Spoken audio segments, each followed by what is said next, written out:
أعوذ بالله من الشيطان الرجيم.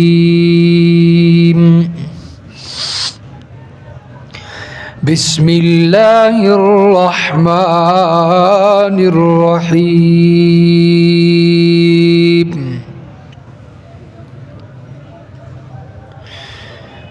يا أيها النبي قل لأزواجك،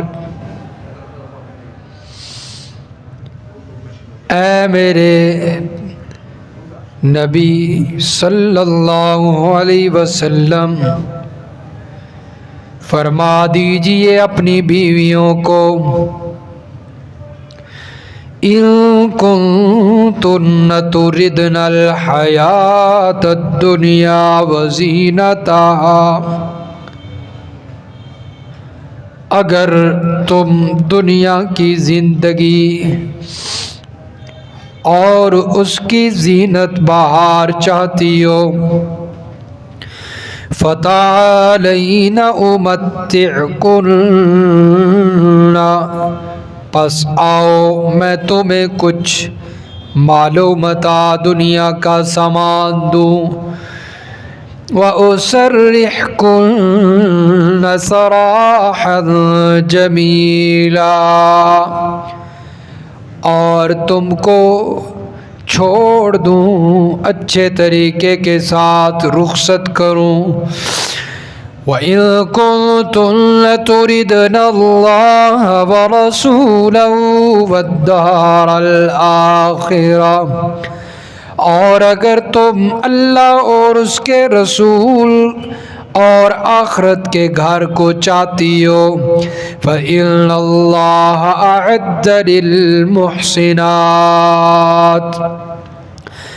پس بے شک اللہ تعالیٰ نے تیار کر رکھا ہے نیک کردار والیوں کے لیے منکن اجرا عظیما، تم میں سے اجر عظیم تیار کر رکھا اللہ نے۔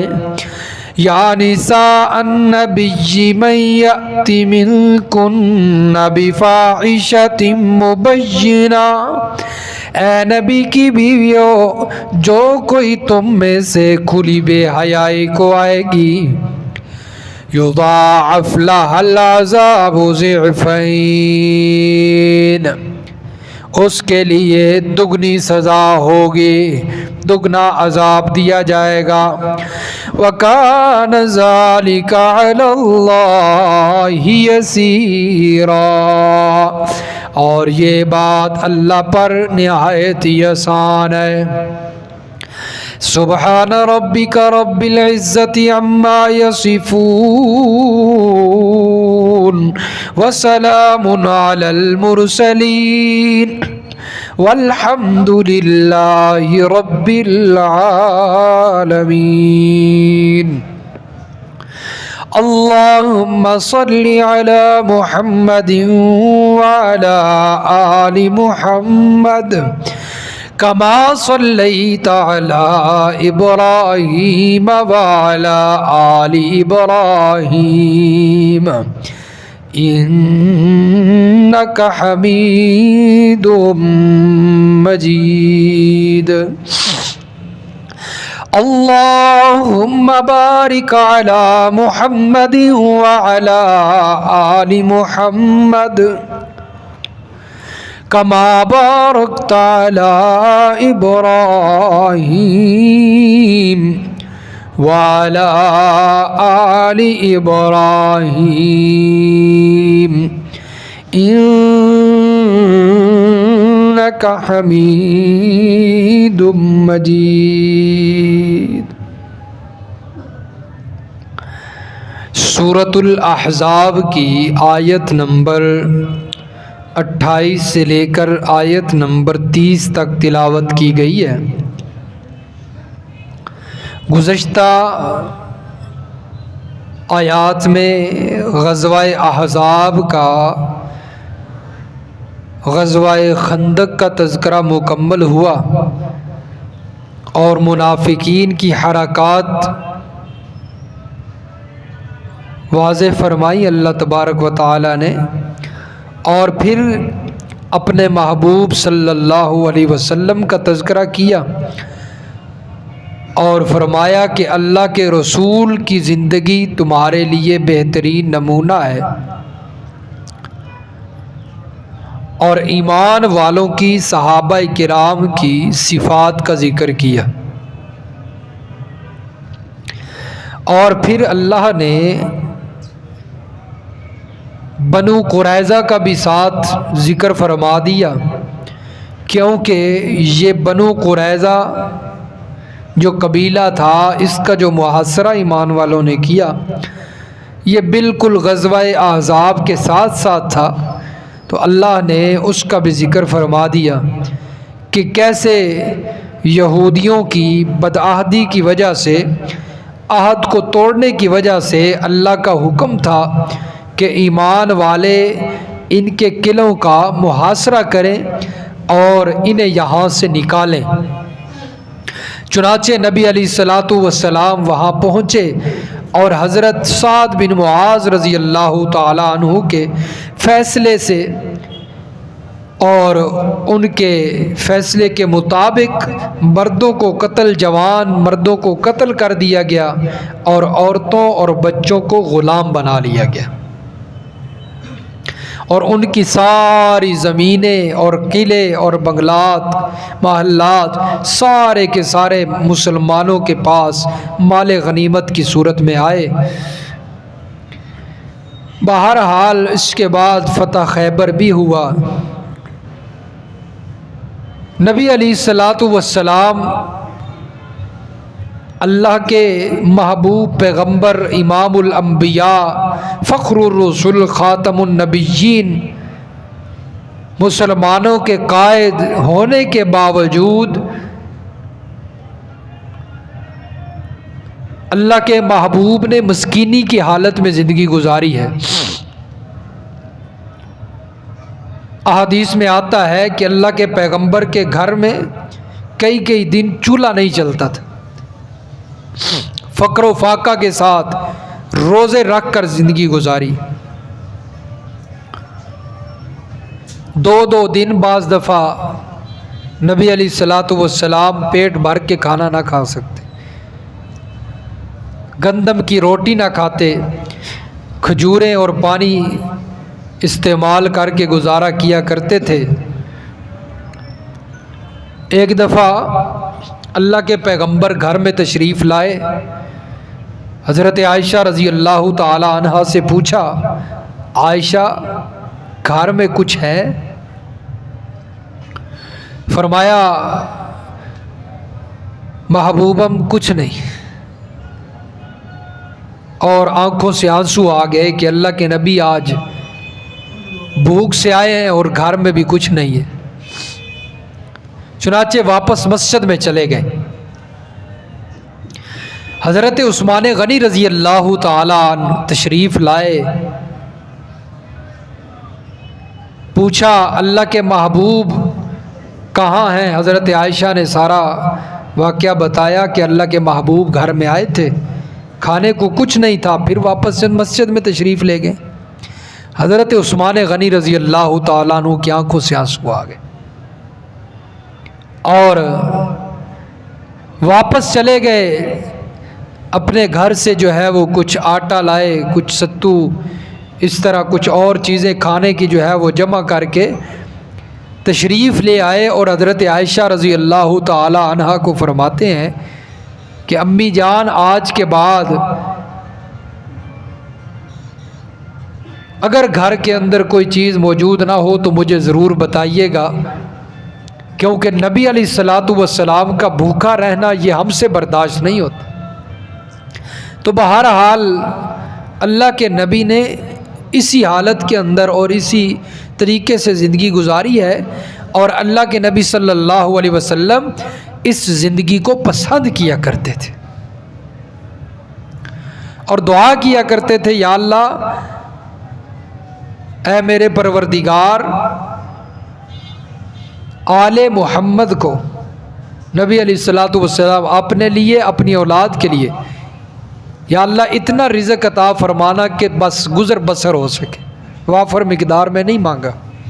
اور دعا کی اللہم احیینی مسکینا وامیتنی مسکینا واحشرنی فی زمرۃ المساکین یوم القیامہ، اے اللہ مجھے زندہ رکھ تب بھی مساکین کے ساتھ، مجھے موت دے تب بھی مساکین کے ساتھ، اور قیامت کے دن یا اللہ میرا حساب کرنا تب بھی مساکین کے ساتھ۔ تو یہ اللہ کے نبی دعا مانگا کرتے تھے۔ اور آج ہر بندہ سوچتا ہے کہ میں امیر ہو جاؤں، میرے پاس ڈھیر سارا مال ہو، حالانکہ اللہ کے نبی صلی اللہ علیہ وسلم نے یہ چیز کبھی نہیں مانگی۔ بہرحال جب یہ حالات تھے اور نبی علیہ الصلوۃ والسلام کی ازواج، ان کا خرچہ بھی پھر اسی طریقے سے تھا۔ نبی علیہ الصلوۃ والسلام کی جو ازواج، ساری ازواج کا خرچہ آج کے اس دور کی ایک بیوی کے برابر بھی نہیں تھا، ایک بیوی ایک عورت کے برابر بھی، بلکہ اس سے بھی کم تھا۔ آج تو بیگمات جناب اتنے خرچے کرواتی ہیں، اس دور میں اللہ کی نبی صلی اللہ علیہ وسلم کی تمام ازواج کا خرچہ آج کی ایک عورت کے برابر نہیں تھا، کم ہوتا تھا۔ بہرحال فتح خیبر ہوا تو کچھ فراوانی آئی، مال غنیمت آیا مسلمانوں کے پاس، تو اللہ کے نبی صلی اللہ علیہ وسلم کی ازواج مطہرات نے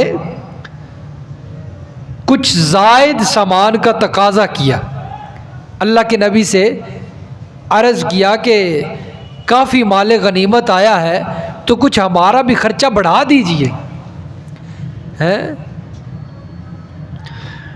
تو یہ بات اللہ کے نبی صلی اللہ علیہ وسلم کی ازواج نے، ام المومنین نے اس نظریے سے کی کہ شاید اللہ کے پیغمبر کو یہ ایذا نہ پہنچائے، اس سے اللہ کے پیغمبر کو تکلیف نہیں ہوگی۔ لیکن اس کے برعکس ہوا کہ یہ بات اللہ کے پیغمبر کو ناگوار گزری اور تکلیف پہنچی کہ تم نبی کی بیویاں ہو کر خرچے کا مطالبہ کرتی ہو، نبی کی بیویاں ہو کر۔ بہرحال جب یہ بات ناگوار گزری، اللہ کے پیغمبر اپنی بیویوں سے ناراض ہو کر جدا ہو گئے، اور 1 ماہ تک اللہ کے نبی صلی اللہ علیہ وسلم جدا رہے، قسم اٹھا لی کہ میں نہیں ملوں گا آپ سے، ناراض ہو گئے۔ حضرت عمر فاروق رضی اللہ تعالیٰ عنہ کو پتہ چلا کہ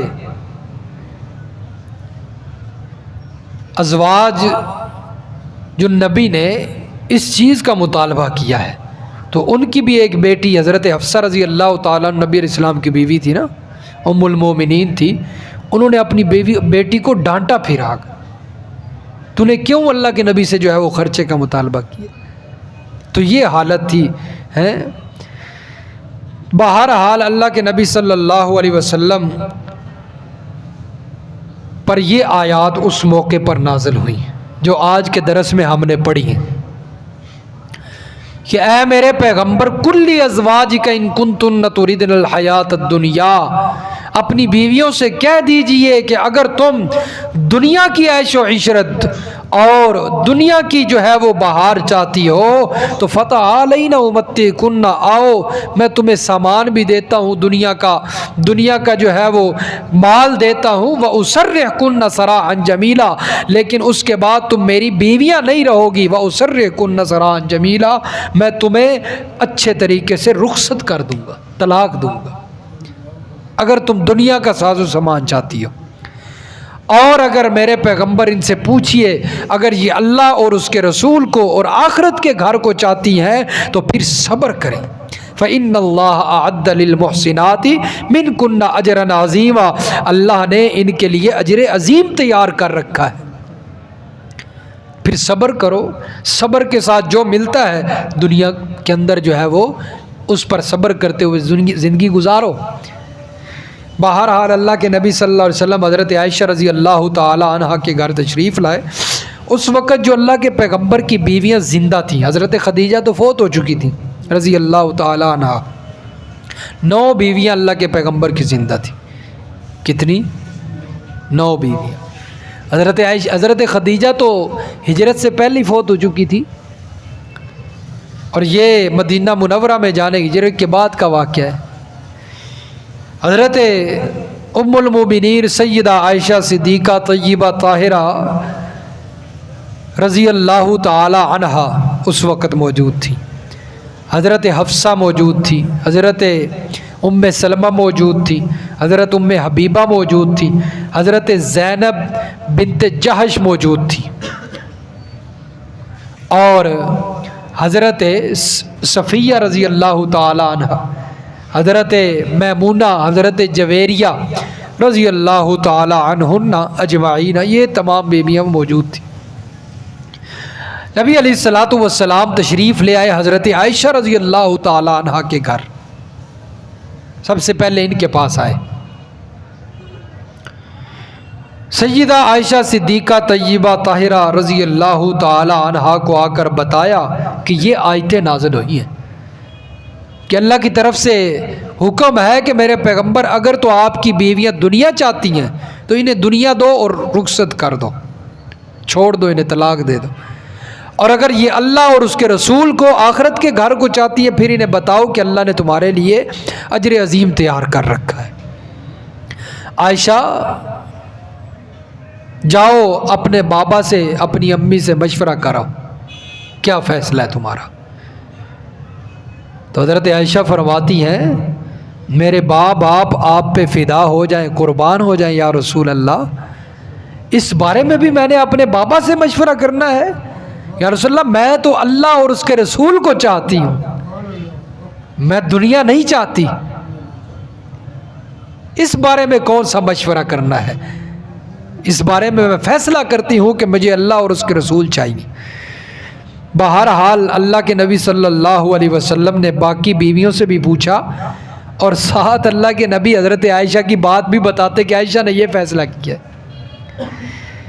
تو اللہ کے نبی صلی اللہ علیہ وسلم کی تمام ازواج نے یہی فیصلہ فرمایا کہ ہمیں اللہ اور اس کے رسول چاہیے، دار آخرت چاہیے، ہمیں دنیا نہیں چاہیے۔ اس موقع پہ اللہ نے فرمایا اجر عظیم تیار کر رکھا اللہ نے، یا نساء النبی من یأتی منکن بفاحشۃ مبینہ، اے نبی کی بیویوں جو کوئی تم میں سے کھلی بے ہودگی کرے، کھلی بے حیائی کو آئے، یضاعف لها العذاب ضعفین، اس کے لیے دگنا عذاب ہے، اس کے لیے دگنی سزا ہے۔ تو یہ آیت جو ہے یہ اپنے حقیقی معنی کے اندر ہے، اس کا اور کوئی مطلب نہیں لیا جا سکتا۔ تو یہ شاہانہ کلام ہے اللہ تعالیٰ کا، اللہ تعالیٰ نے زجر فرمایا ہے، تنبیہ کی ہے۔ اللہ کے نبی کی بیوی ایسی ہو نہیں سکتی، وہ تو پاک اور صاف ستھری ہوتی ہے، تبھی تو اللہ کے نبی کے نکاح میں آتی ہے نا۔ حضرت عائشہ رضی اللہ تعالی عنہا پر تہمت لگی نا، منافقوں نے تہمت لگائی اور آوازیں کسی، کیونکہ ہر وقت وہ اسی سوچ میں رہتے تھے کہ کیسے اللہ کے نبی کو پریشان کیا جائے۔ تو بہرحال انہوں نے ایک یہ بھی پروپیگنڈا بنایا کہ اللہ کے نبی صلی اللہ علیہ وسلم کی بیوی پر تہمت لگا دی اور اسے بڑا اچھالا۔ اللہ کے نبی صلی اللہ علیہ وسلم خود پریشان رہے 1.5 مہینہ اور مشورہ کیا کرتے تھے، کبھی حضرت علی سے، باقی صحابہ سے، حضرت عمر رضی اللہ تعالیٰ عنہ سے بھی مشورہ کیا۔ تو حضرت عمر رضی اللہ تعالیٰ عنہ فرماتے ہیں کہ یا رسول اللہ میں آپ کو رائے دیتا ہوں لیکن کچھ باتیں آپ بھی مجھے ارشاد فرمائیے، بتائیے۔ فرمایا عمر کیا بات ہے؟ فرمایا محبوبم ایک بات تو یہ ہے، ایک سوال تو یہ ہے کہ اللہ تبارک و تعالی آپ کے جسم پر گندی مکھی بیٹھنے دیتے ہیں یا نہیں؟ فرمایا عمر میرے جسم پر گندی مکھی نہیں بیٹھ سکتی، اسے حکم ہی ہے۔ دوسری بات کیا ہے جی؟ دوسری بات یہ ہے کہ یہ بتائیے کہ حضرت عائشہ رضی اللہ تعالی عنہا آپ کے نکاح میں آئیں، کس کا حکم تھا؟ کس کے حکم سے آپ کے نکاح میں آئی ہیں؟ تو نبی علیہ الصلوۃ والسلام کی انگلی آسمانوں کی طرف اٹھ گئی اور ادھر سے حضرت عمر کی تلوار نیام سے باہر آ گئی. فرمایا یا رسول اللہ اب جو بھی میری ماں کے بارے میں بات کرے گا تو اس کا فیصلہ اور کوئی نہیں کرے گا، اس کا فیصلہ عمر کی تلوار کرے گی. اس سے حضرت نبی علیہ الصلوۃ والسلام کو بڑی تسلی ملی حضرت عمر کی رائے سے. حضرت عائشہ کے پاس تشریف لے گئے. حضرت عائشہ رضی اللہ تعالیٰ عنہ اپنے بابا کے گھر ہیں. دروازہ کھٹکھٹایا. نبی علیہ الصلوۃ والسلام کی ساس حضرت عائشہ کی والدہ تشریف لاتی. کون ہے؟ ہاں کیوں ہمیں پریشان کرتے ہو؟ دروازہ کھولا تو اللہ کے نبی یا رسول اللہ آپ تشریف لائیے. پوچھا عائشہ کہاں ہے؟ عائشہ تو اس دن سے بند کمرے کے اندر ہے، جائے نماز لے کر بیٹھی ہے، نہ کچھ کھاتی ہے نہ پیتی ہے، مجھے تو خطرہ لاحق ہے کہیں مر نہ جائے. حضرت عائشہ فرماتی ہے میں سن رہی تھی نبی علیہ السلام کی بات. فرمایا عائشہ کوئی اپنے حق میں کچھ کہنا چاہتی ہو تو بتاؤ، میں سننے آیا ہوں. حضرت عائشہ فرماتی ہیں یا رسول اللہ میں نے آپ کو کچھ نہیں کہنا، میں نے اپنا کیس اللہ کے ہاں پیش کر دیا ہے.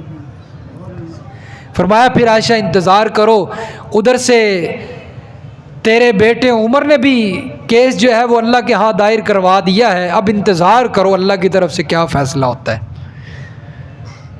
تو عائشہ فرماتی ہیں میں نے سمجھا پتہ نہیں کوئی زیادہ وقت لگے گا، اللہ تعالیٰ کیا فیصلہ کریں گے.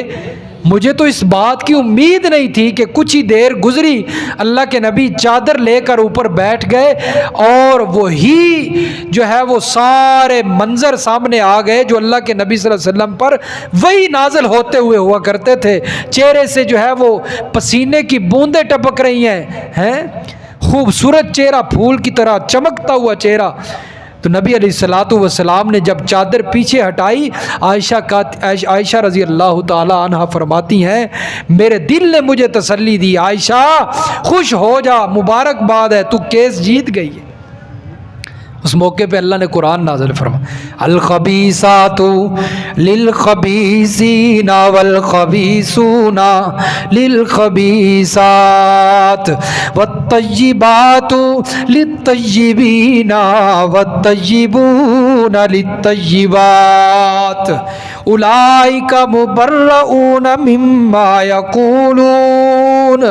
میرے پیغمبر الخبیثات للخبیثین، برے مردوں کے لیے بری عورتیں ہوتی ہیں، ناپاک مردوں کے لیے ناپاک عورتیں ہوتی ہیں، اور ناپاک عورتوں کے لیے ناپاک مرد ہوتے ہیں. پاک مردوں کے لیے پاک عورتیں ہوتی ہیں اور پاک عورتوں کے لیے پاک مرد ہوا کرتے ہیں. میرے پیغمبر آپ بھی پاک ہیں، آپ کی بیوی عائشہ بھی پاک ہے. یہ منافقوں نے تہمت لگائی ہے میرے پیغمبر تیری بیوی اور مومنوں کی ماں عائشہ صدیقہ اس تہمت سے پاک ہے، اس گناہ سے محفوظ ہے. اولئک مبرؤون مما یقولون. میرے پیغمبر جو یہ منافق باتیں کر رہے ہیں تیری بیوی سے مبرہ ہے، بری ہے. ہاں سبحان اللہ. ام المومنین کی کیا شان ہے. حضرت یوسف پر تہمت لگتی ہے، وکیل صفائی ایک انسان بنتا ہے. حضرت مریم پر تہمت لگتی ہے، وکیل صفائی ایک انسان حضرت عیسیٰ بنتے ہیں. لیکن ام المومنین تیری کیا شان ہے، تیری شان کا مقابلہ ہی کوئی نہیں. تجھ پر تہمت لگی، تیرا وکیل صفائی کوئی انسان نہیں بنتا، خود رب العالمین بنتا ہے. تو یہ میری ماں کی شان ہے. تو نبی کی بیویاں تو پاک ہوتی ہیں، بے حیائی سے بہت دور ہوتی ہیں. یہ جو اللہ نے فرمایا اے نبی کی بیویوں تم میں سے جو بے حیائی واضح بےہودگی کرے گی، تو یہ اللہ نے زجرن فرمایا. شہانہ کلام اللہ فرماتے رہتے ہیں، اپنے نبیوں کو اللہ کرتے رہتے ہیں، اپنے نبیوں کو اللہ زجر کرتے رہتے ہیں. قرآن مجید کے اندر کئی مقامات ایسے ہیں اللہ نے اپنے نبیوں کو اس طرح زجر کیا ہے، ڈانٹا ہے. حالانکہ اللہ کے نبی، اب اللہ کے نبی کو فرمایا گیا ہے لئن احبت ہے، سورۃ زمر کی آیت ہے، قل افغیر اللہ تأمرونی اعبد ایھا الجاہلون وَلَقَدْ أُوحِيَ إِلَيْكَ وَإِلَى الَّذِينَ مِن قَبْلِكَ لَئِنْ أَشْرَكْتَ لَيَحْبَطَنَّ عَمَلُكَ، میرے پیغمبر اگر آپ نے شرک کیا لَيَحْبَطَنَّ عَمَلُكَ وَلَتَكُونَنَّ مِنَ الْخَاسِرِينَ، ہم آپ کے سارے عمل ضائع کر دیں گے۔ اب اللہ کا پیغمبر شرک تو نہیں کر سکتا نا، لیکن اللہ نے شہانہ کلام کیا، زجر کیا، تو اللہ کرتے رہتے ہیں۔ تو شیعہ حضرات یہاں سے جو ہے وہ غلط دلیل بناتے ہیں اللہ کے نبی صلی اللہ علیہ وسلم کی ازواج کے بارے میں۔ تو اللہ کے نبی کی ازواج تو ہے بالکل بے حیائی سے کوسوں دور ہوتی ہیں۔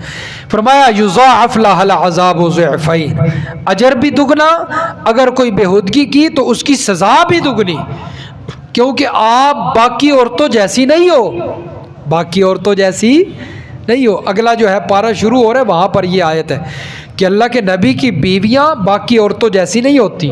وَكَانَ ذَلِكَ عَلَى اللَّهِ يَسِيرًا، فرمایا یہ بات اللہ تعالیٰ پر آسان ہے۔ اللہ سمجھ نصیب فرمائے، عمل کی توفیق۔